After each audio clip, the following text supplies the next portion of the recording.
Oke nih, Hmm. ininya ulang yang sebelum topik.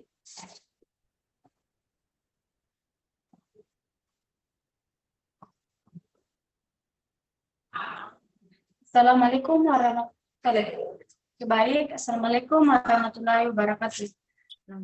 Saya selaku moderator ingin memperkenalkan diri. Nama saya Fairis Alia Paloja, NIM 065 2024 0040. Asal saya dari Endrekang, saya alumni dari SMA 5 Endrekang. Dan kelompok saya atas nama Fatia Marisa dengan NIM 064 2024 0050. di sini kami akan menjelaskan secara rinci komunikasi sebagai multidisiplin ilmu.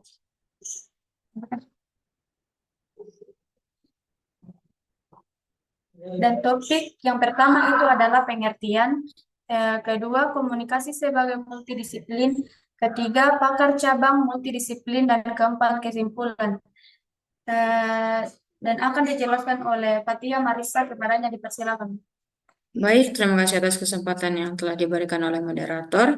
Jadi langsung saja, sebelum mengulik apa sih arti dari komunikasi sebagai ilmu yang multidisiplin, pertama-tama kita harus tahu nih apa arti dari ilmu multidisiplin. Nah, multidisiplin dari kata multi yang artinya berasal dari berbagai macam sumber.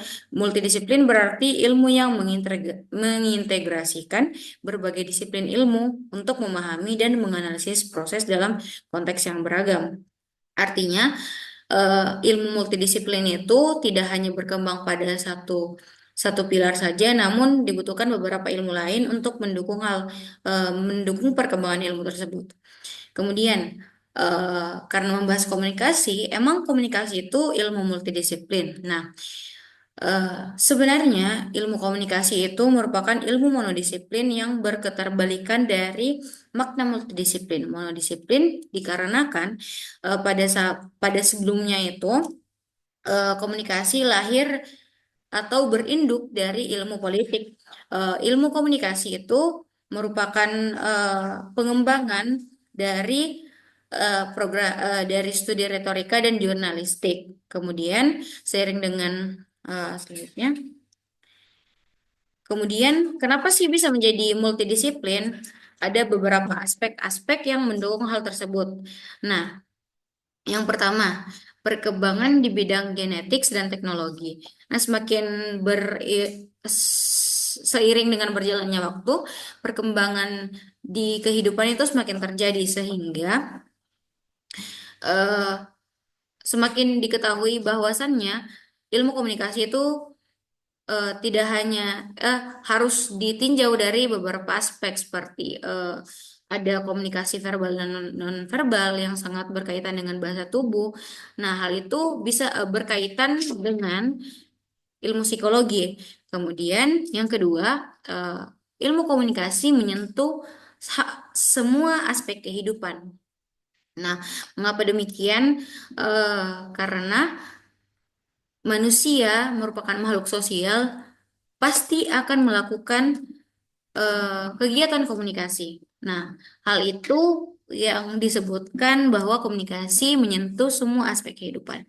Kemudian yang ketiga, diajarkan hampir di semua disiplin ilmu. Mungkin hal ini akan dijelaskan lebih dalam nanti, namun dari segi kulitnya, eh, komunikasi ini banyak diajarkan seperti apa? Bawaan dari beberapa ilmu, misal pendidikan. Dalam pendidikan itu kita harus mempelajari komunikasi karena kita harus menyampaikan suatu pesan kepada murid ataupun mahasiswa. Kemudian poin yang terakhir yaitu terbuka dan dibina oleh banyak pakar disiplin ilmu. Nah, eh, kurang lebih sama ya karena diajarkan di semua disiplin ilmu artinya banyak pakar yang menelaah lebih dalam mengenai komunikasi. Nah, pada poin ini mungkin kita sudah membawa beberapa pakar pada PowerPoint ini. Kemudian yang ada di samping ada diagram ilmu pengetahuan. Eh, ini sangat berkaitan dengan apa yang saya jelaskan sebelumnya. Yang pertama, Ilmu keilmuan biologi yaitu ilmu yang mencakup antara manusia, hewan, tumbuhan, dan lingkungannya. Kemudian fisika, ilmu yang mencakup tentang benda-benda di sekitar kita. Nah, ilmu sosial artinya ilmu yang mempelajari interaksi antara manusia dengan manusia lain maupun kelompok. Nah, ilmu komunikasi berada di tengahnya, sehingga hal itu yang membuat, yang mendukung ilmu komunikasi sebagai ilmu multidisiplin. Nah, karena kita tadi membahas bahwasannya komunikasi diajarkan di hampir semua disiplin ilmu, mari kita lihat apa sih yang dipelajari dalam ilmu komunikasi. Materialnya pada ilmu komunikasi yaitu manusia dan masyarakat. Nah, sedangkan formalnya atau fokusnya yaitu manusia dalam khususnya berkomunikasi. Nah, beberapa beberapa cabang ilmu, beberapa disiplin ilmu yang berkaitan sangat erat dengan komunikasi yaitu filsafat. Dalam filsafat yaitu ilmu yang dipelajari secara mendalam. Nah, even dipelajari secara mendalam, kita harus menyampaikan hal tersebut. Kita harus dalam filsafat juga kita harus mengutarakan apa yang ada di isi kepala kita sehingga ilmu itu tidak sia-sia. Maka dari itu, pada disiplin ilmu filsafat dibutuhkan ilmu komunikasi. Kurang lebihnya sama dengan psikologi. Psikologi materialnya sama dengan ilmu komunikasi yaitu manusia, namun formalnya beda. Tapi psikologi masih membutuhkan ilmu komunikasi dalam penerapannya. Sosiologi juga sama. Sosiologi itu formalnya dia interaksi antara manusia. Namun di dalam interaksi itu terjadi banyak komunikasi sehingga ilmu komunikasi penting eh, pada disiplin ilmu sosiologi. Sama halnya dengan politik. Dalam politik kita banyak menyampaikan pernyataan persuasif untuk mengajak orang, untuk menghasut orang. Nah, hal ini erat kaitannya dengan ilmu komunikasi dan seterusnya kurang lebih. Kemudian beberapa pakar yang kami angkat pada pembahasan kali ini yaitu sebentar.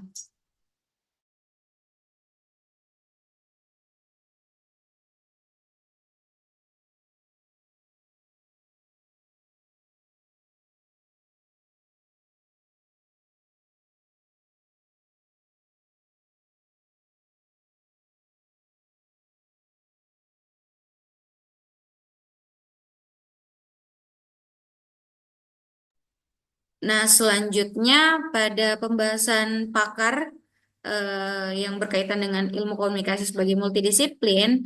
Nah, ada pakar, tunggu.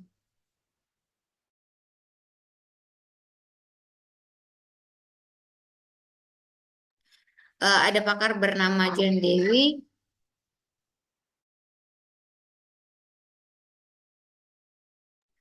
John Dewey yaitu merupakan pakar pada bidang filsafat dan psikologi. Nah, apa sih kaitan John Dewey sebagai pakar filsafat dan psikologi dalam perkembangan komunikasi? Nah, ia seorang ahli filsafat pertama yang membahas tentang komunikasi. Kemudian John Dewey ini menginginkan adanya surat kabar dan yang dapat mempublikasikan berbagai riset ilmu pengetahuan serta memperbaiki masalah-masalah atau isu-isu yang ada. Nah, hal ini dalam publikasi surat kabar inti inti yang ingin disampaikan mengenai isu, namun pempublikasian surat kabar ini erat kaitannya dengan komunikasi. Kemudian Dewi juga yakin akan potensi surat kabar, artinya keterkaitan ilmu komunikasi untuk membawa reformasi sosial.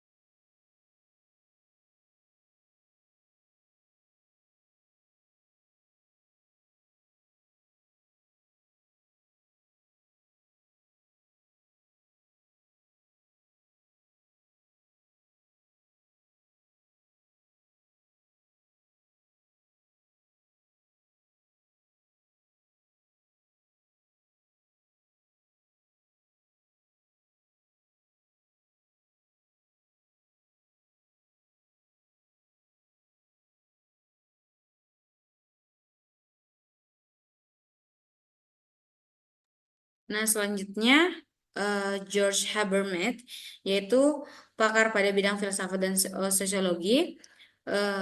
Beliau berpengaruh dalam komunikasi dalam hal penerbitan buku yang berjudul Mind, Self, and Society yang menempatkan komunikasi sebagai hasil dan eh, hasil hasil dan sosialisasi melalui pendekatan ilmu jiwa sosial. Nah, buku itu berasal dari draft kuliah kuliah beliau. Kemudian beliau mengakui bahwa komunikasi adalah hal yang paling mendasar bagi hubungan antar manusia.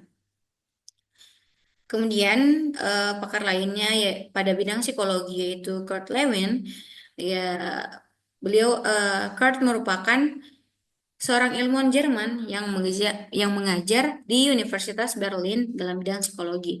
Nah, kontribusi yang sangat penting dalam ilmu komunikasi adalah perhatian untuk mempelajari dinamika kelompok dalam hubungannya dengan komunikasi. Kemudian kontribusi Kurt Lewin juga sangat besar terhadap gatekeeping tentang pengadilan arus informasi lewat saluran komunikasi. Nah, walaupun Kurt Lewin ini fokusnya pada bidang psikologi, namun tidak lepas juga perannya pada bidang komunikasi. Selanjutnya itu Kurt Hovland. Kurt Hovland merupakan pakar pada bidang psikologi eksperimen.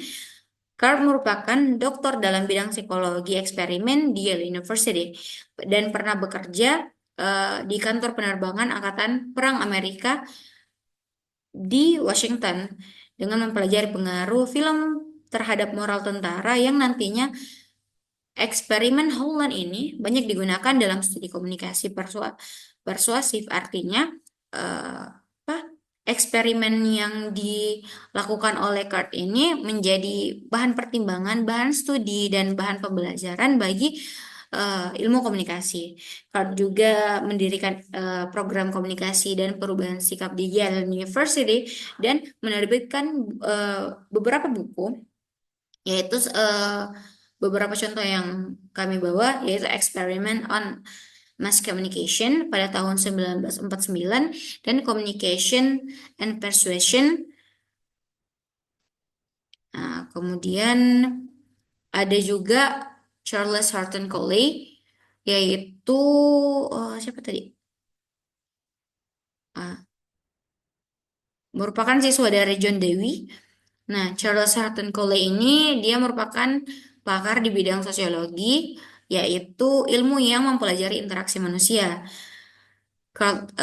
Coley ini ia tertarik pada sosiologi serta mengamati proses komunikasi di masyarakat dan mengobservasi dari kedua anaknya. Jadi, ilmu yang dia dalami yaitu sosiologi berkaitan sangat erat karena dia mengadakan penelitian dan proses komunikasi di masyarakat sesuai dengan base yang dia miliki yaitu sosiologi pada kedua anaknya. Nah, kemudian ada juga Robert Epard, yaitu seorang pakar di bidang filsafat dan sosiologi.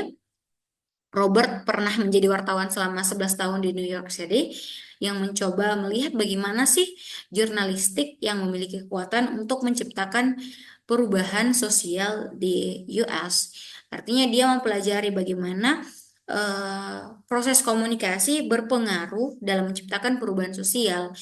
Kemudian memiliki perhatian yang sangat besar terhadap peranan berita, yaitu dalam hal ini surat kabar pada tahunnya dalam membentuk pendapat umum. Ia juga sangat tertarik dalam bidang riset serta isu prioritas penerbitan surat kabar, yaitu studi agenda setting.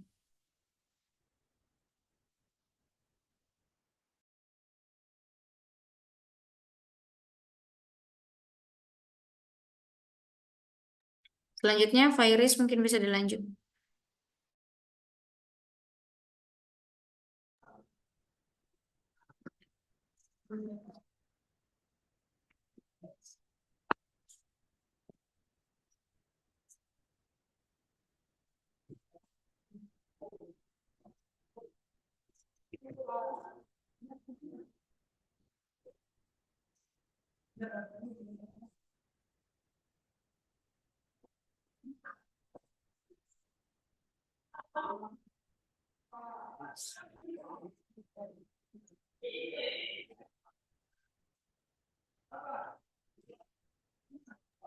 Lanjut, Paris. Mana? Selanjutnya. Ndak. Oh, ya deh. Ah,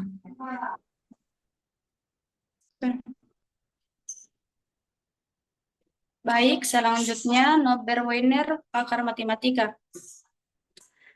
Eh,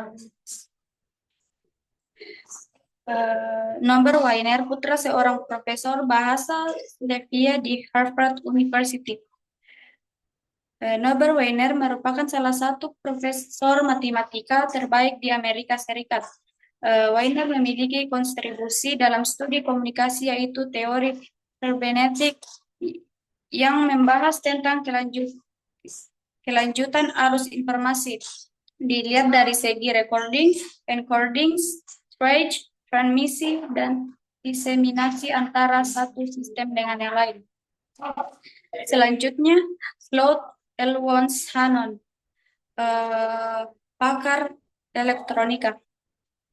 Ia lahir pada tahun 1916 di sebuah kota kecil, Petrorsky, Michigan. Ia memperoleh gelar sarjana muda di kampungnya, Michigan.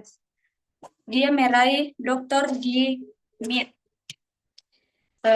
Claude L. Shannon memiliki dua tulisan yang membicarakan informasi yang dimuat dalam Bell System Technical Journal tahun 1948 yang dengan judul The Mathematical Theory of Communication, yang kemudian disebut sebagai model komunikasi matematika yang banyak dikutip oleh sarjana komunikasi dan dipandang sebagai model komunikasi pertama yang dilukis secara penial. Selanjutnya,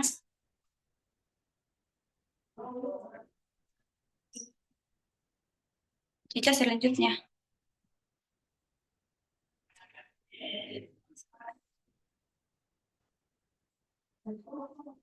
Cica selanjutnya.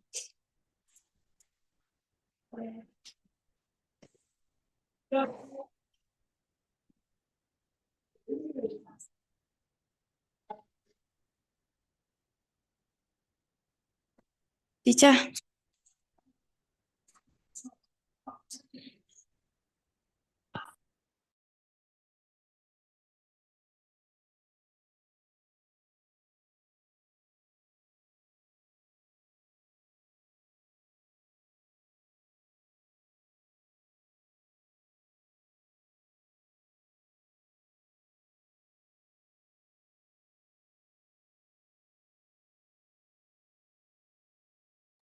lanjut, Meh.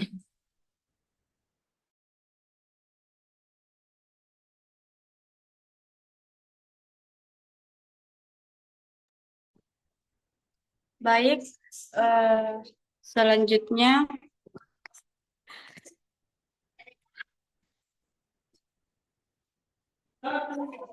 Prof. F. Lazar Spelk, pakar matematika dan sosiologi. Ia lahir pada 1901 dan meninggal di usianya 75 tahun. Lazar Spelk memperoleh gelar doktor di matematika Universitas Vienna di Anyaralin pada 1920. Tahun 1930 aktif melakukan riset di bidang khalayak dan efek dengan metode survei dan wawancara. Kontribusinya terhadap ilmu komunikasi adalah formulasi dua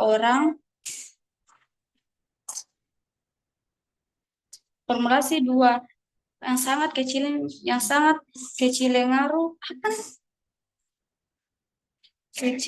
mengaruh pemilihan dibandingkan di bawah media massa terhadap perilaku saluran-saluran antara persona yang mengandalkan peranan pemuka pendapat.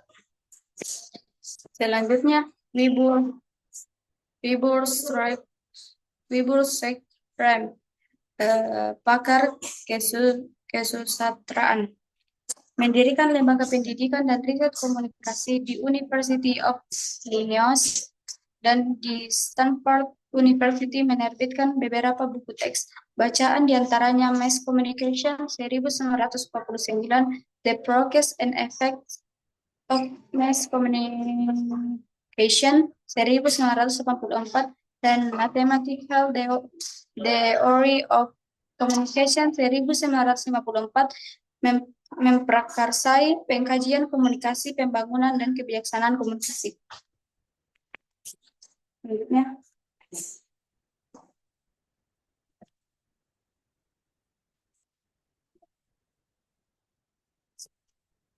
Selanjutnya, Efraim M. Rogers, pakar sosiologi pedesaan.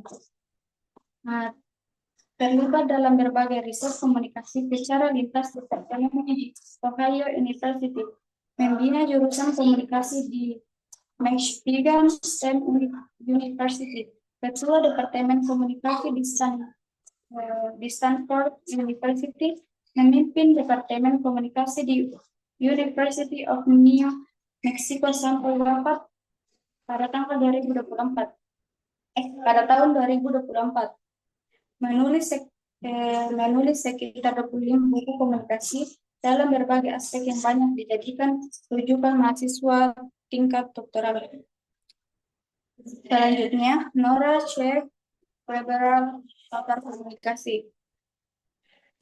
Perintis pendidikan komunikasi pembangunan untuk negara berkembang di University of Philippines, Los Banos. Penerima hadiah tertinggi di bidang media dan komunikasi untuk perempuan, mengejar dan mengembangkan Institute of Development Communication University of the Philippines. Memimpin lembaga konsultan komunikasi Nora Weber Development Communication Center, komunikasi kesehatan, komunikasi lingkungan, dan komunikasi pertanian.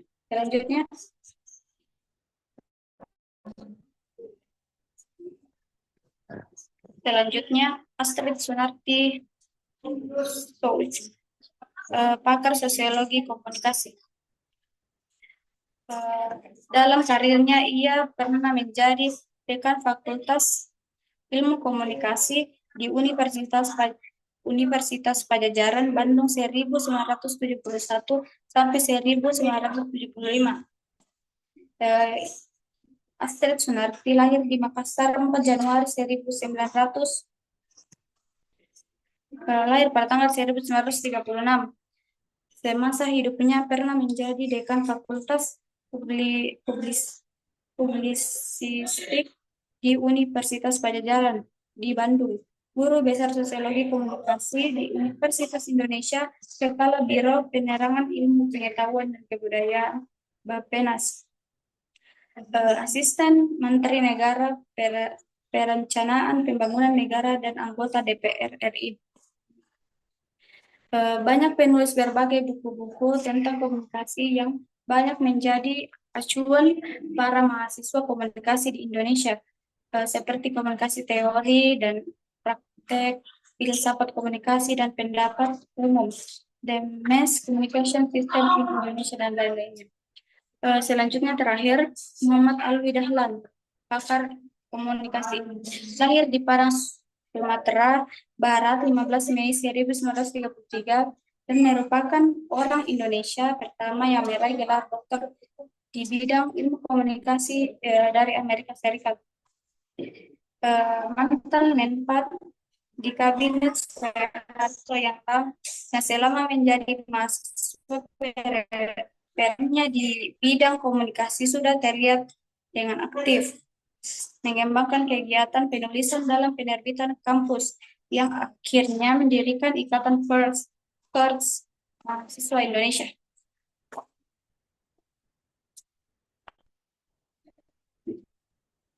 Kamu juga waktunya. Oke, sekian dari kami, kurang lebihnya mau Mohon dimaafkan. Wabillahi taufiq walhidayah. Wassalamualaikum warahmatullahi wabarakatuh. Sudah, Mi?